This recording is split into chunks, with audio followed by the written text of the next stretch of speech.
নমস্কার বন্ধুরা, আমি আবারও চলে এসেছি নতুন একটি রেসিপি নিয়ে। রেসিপিটি হলো কচুরলতি।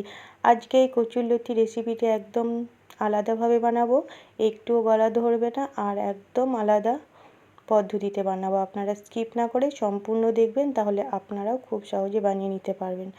তো দেখুন, শুরু করি আজকের রেসিপিটা। কড়াইয়ে দিয়ে দিচ্ছি পরিমাণ মতো জল। এখানে আমি কচুরলতি প্রথমে সামান্য সেদ্ধ করে নেব। ওই জলের মধ্যে দিয়ে দিলাম লবণ আর হলুদ। এবার জল ভালো করে ফুটিয়ে নেব।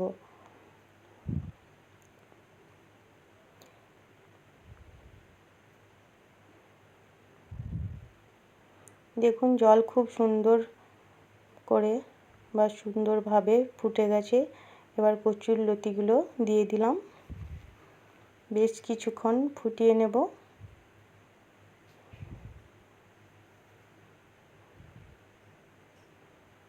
দেখুন, কিছুক্ষণ পর ফিরে আসলাম।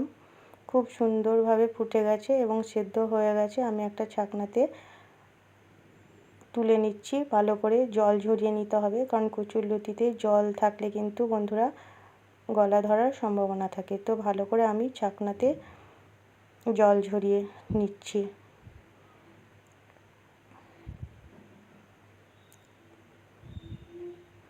আবার আমি কড়াই নামিয়ে কড়াই বসিয়ে দিয়েছি।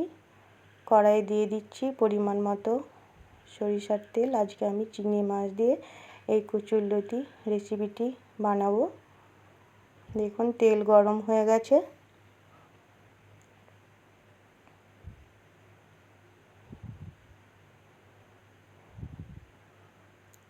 দিয়ে দিচ্ছি লবণ হলুদ মাখানো চিংড়ি মাছগুলো।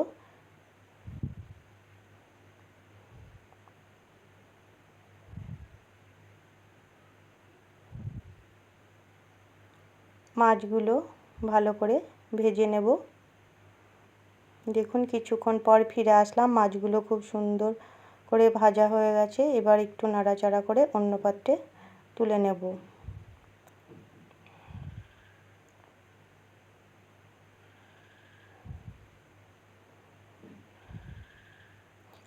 এবার ওই তেলের মধ্যেই দিয়ে দেব ফোড়ন, একটা তেজপাতা, একটা শুকনো লঙ্কা আর হাফ চামচ কালো জিরে।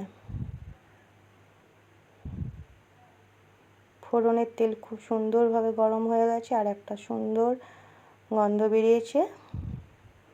এবার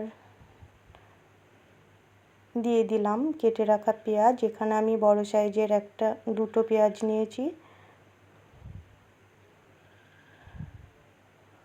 এবার ভালো করে পেঁয়াজ ভেজে নিতে হবে লাল লাল করে।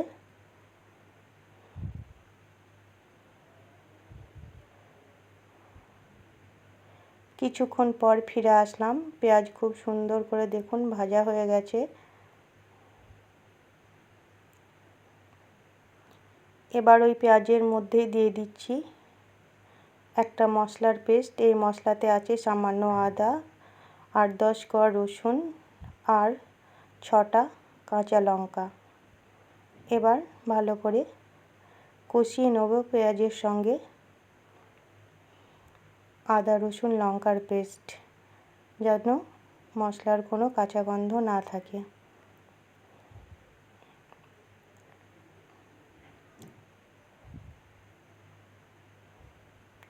এখানে 3 মিনিট কষিয়ে নিলেই হবে। এবার দিয়ে দিচ্ছি হাফ চামচ কাশ্মীরি লঙ্কার গুঁড়ো, হাফ চামচ জিরে ধনের গুঁড়ো, হাফ চামচ হলুদ গুঁড়ো। আবারও একসঙ্গে ভালো করে কষিয়ে নেব।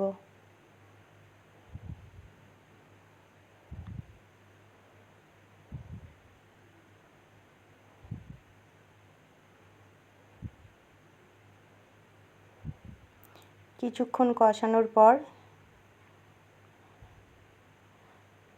দিয়ে দিচ্ছি সেদ্ধ করে রাখা কচুরলতিগুলো। এবার একসঙ্গে ভালো করে আবারও কষিয়ে নেব। এখানে যত ভালো করে কষানো হবে এই কচুরলতি রেসিপিটা খেতে কিন্তু দুর্দান্ত হবে বন্ধুরা।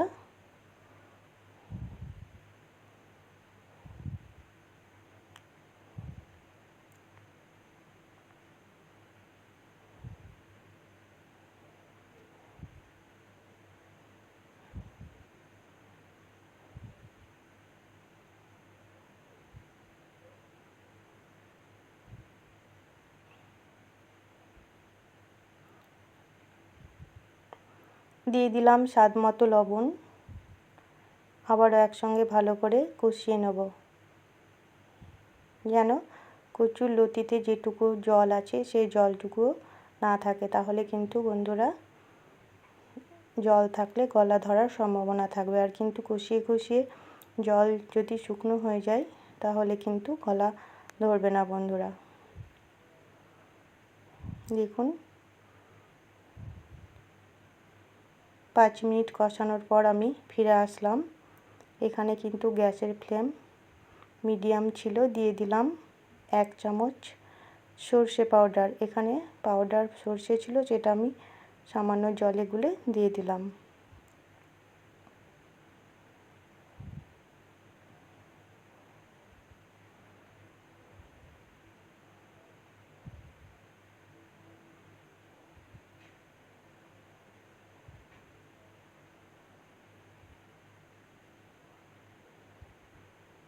দিয়ে দিলাম চিংড়ি মাছগুলো।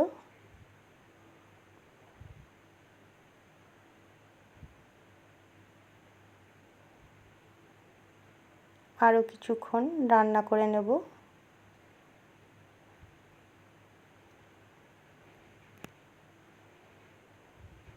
দিয়ে দিলাম 6টা চেরা কাঁচা লঙ্কা। আপনারা যে যেমন ঝাল খাবেন সেরকম লঙ্কা দিবেন। আর দিয়ে দিলাম সামান্য সরিষার তেল আর সামান্য চিনি। এখানে আপনারা চাইলে চিনি নিজেদের মতো কম বেশি দিতে পারেন, যে যেমন চিনি খাবেন।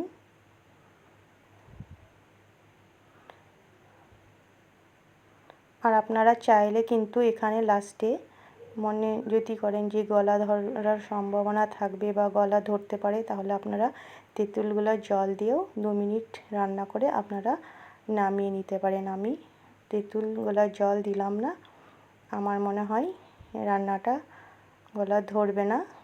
তো তৈরি হয়ে গেল কচুরলতি চিংড়ির দারুণ একটা রেসিপি। নামিয়ে সার্ভ করে দিচ্ছি। তাহলে রেসিপিটি যদি ভালো লাগে লাইক শেয়ার কমেন্ট করবেন। আর নতুন বন্ধু হয়ে থাকলে আমার পাশে সাবস্ক্রাইব করে পাশে থাকবেন। আর আপনারা অবশ্যই একবার বাড়িতে বানিয়ে খাবেন, খুবই ভালো লাগবে। সম্পূর্ণ ভিডিওটি দেখার জন্য অসংখ্য ধন্যবাদ।